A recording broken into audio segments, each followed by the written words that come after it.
Magandang araw! Ang ating Araling Panlipunan.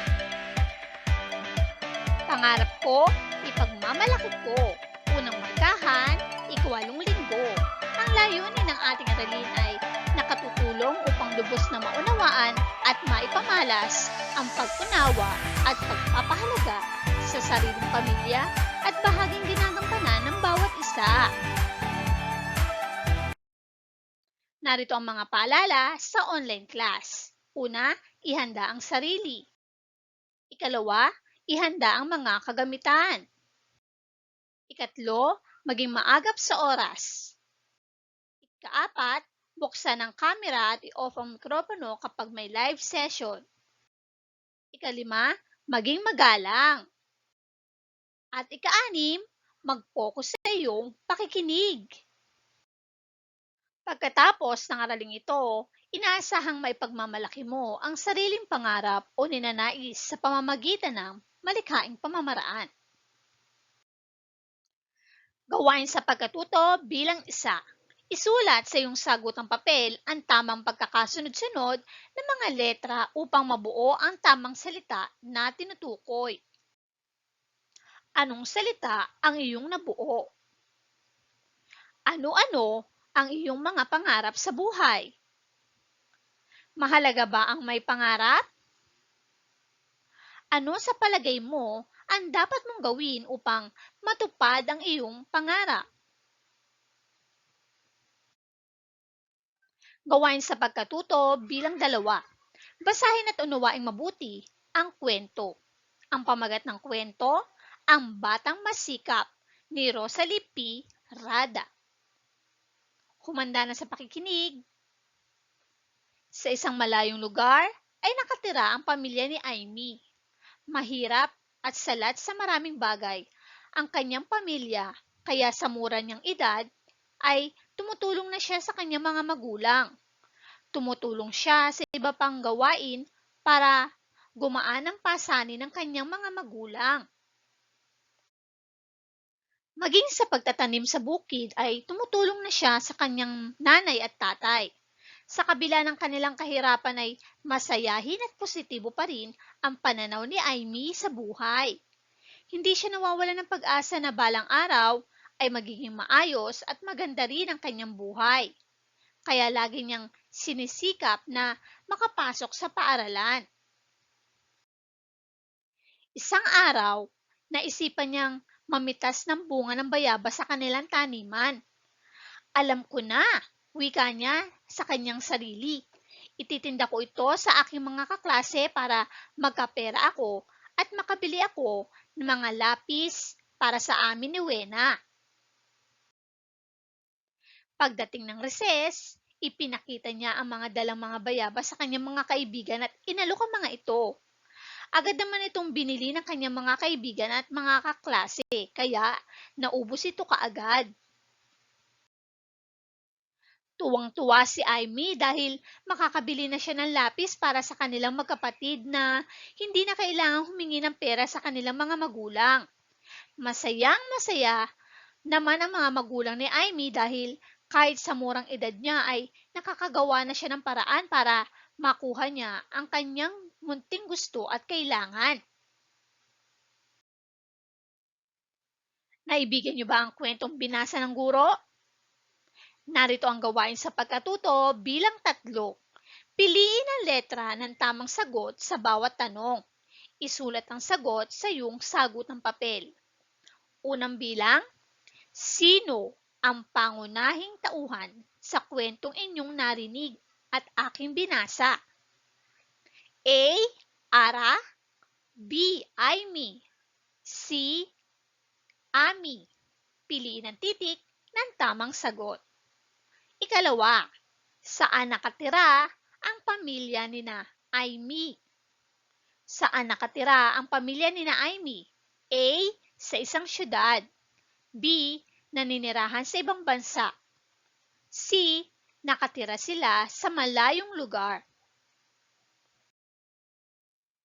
Bilang 3, anong uri ng buhay ang mayroon sila? Anong uri ng buhay mayroon sila? A. Sagana. B. Mahirap. C. Tama lang. Ika-4. Ano ang naisipang gawin ni Amy upang makabili siya ng lapis para sa kanilang magkapatid? A. Mamitas ng bunga ng bayabas at ibenta. B. Kumuha ng bunga ng santol at ipamigay. Or C. Mamitas ng bunga ng papaya at itinda sa bayan. Ika-5. Sino-sino ang bumili ng bayabas kay Amy?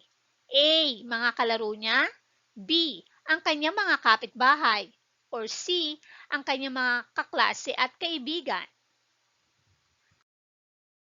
Gawain sa pagkatuto bilang 4. Takpan ang iyong mga mata. Paganahin ang iyong imahinasyon. Ano ang makikita mong ginagawa mo 20 taon mula ngayon? Isulat ang sagot sa iyong sagutang papel. Gamit ang iyong imahinasyon, isipin ang iyong pinapangarap, at isipin mo kung ano ang iyong ginagawa 20 taon mula ngayon. Isulat ang sagot sa iyong sagutang papel. Gawain sa pagkatuto bilang 5. Gumawa ng isang malaking bituin sa inyong sagutang papel kagaya ng nasa larawan. Isulat sa loob ng malaking bituin ang iyong pangarap. Sa palibot nito, iguhit ang mga bagay na nagpapakita ng iyong pangarap. Sa ilalim ng bituin, iguhit naman ang mga dapat mong gawin upang maabot mo ang iyong mga pangarap.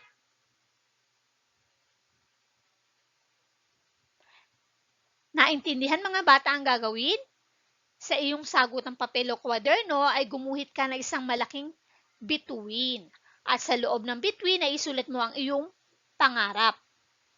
Sa palibot nito ay iguhit ang mga bagay na nagpapakita ng iyong pangarap. At sa ilalim naman ay iguhit ang dapat mong gawin upang maabot ang iyong pangarap. Halimbawa, ang pangarap mo ay maging doktor. Isulat mo sa loob ng bituin, doktor. Tapos sa paligid ng bituin, ano-ano ang mga ginagawa ng isang doktor. Pwede mo yung iguhit o isulat.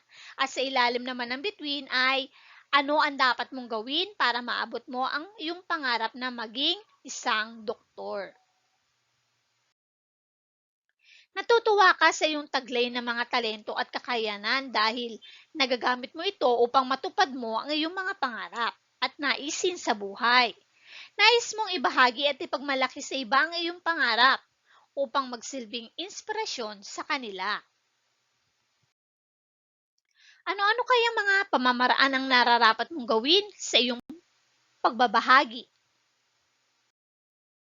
Maaari nating maihambing ang ating karanasan sa karanasan ng ibang tao sa pamamagitan ng pagtukoy ng mga pagkakatulad at pagkakaiba ng mga ito. Sa tulong nito, malalaman natin na ang bawat isa sa atin ay may kanya-kanyang karanasan sa buhay.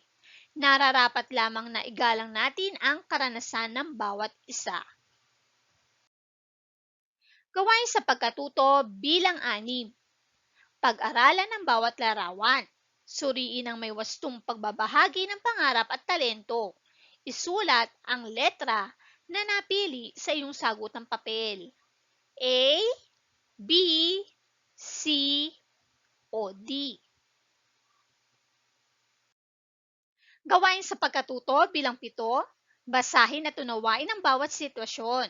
Kopyahin sa iyong sagutang papel ang letra ng tamang sagot patungkol sa pahayag sa mga bagay na maaari mong gawin sa bawat sitwasyon. Narito ang unang sitwasyon. Si Rosel ay nangarap na maging isang mahusay na pintor. Gusto niya na makilala siya sa larangang ito.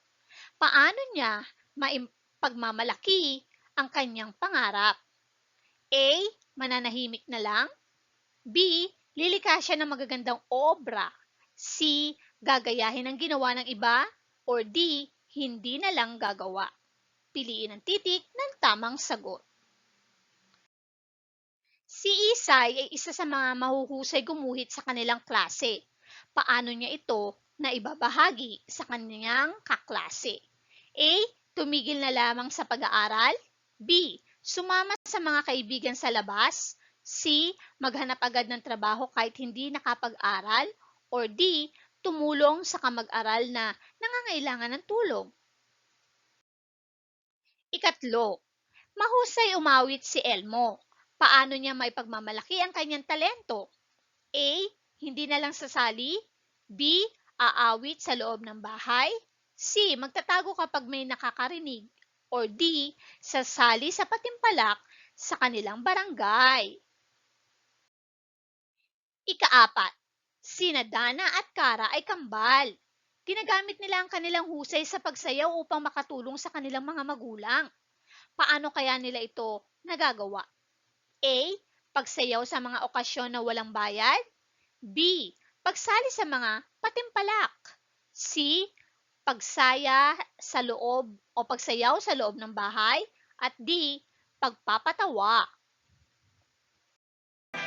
At yan ang ating naging aralin sa Araling Panlipunan, Quarter 1, Week 8. Pangarap ko, ipagmamalaki ko. Maraming salamat sa inyong pakikinig. Binabati kita dahil natapos mo ang 8 linggong aralan natin para sa first quarter. Abangan sa susunod na linggo ang mga bagong aralin na ating tatalakayin. Hanggang sa muli!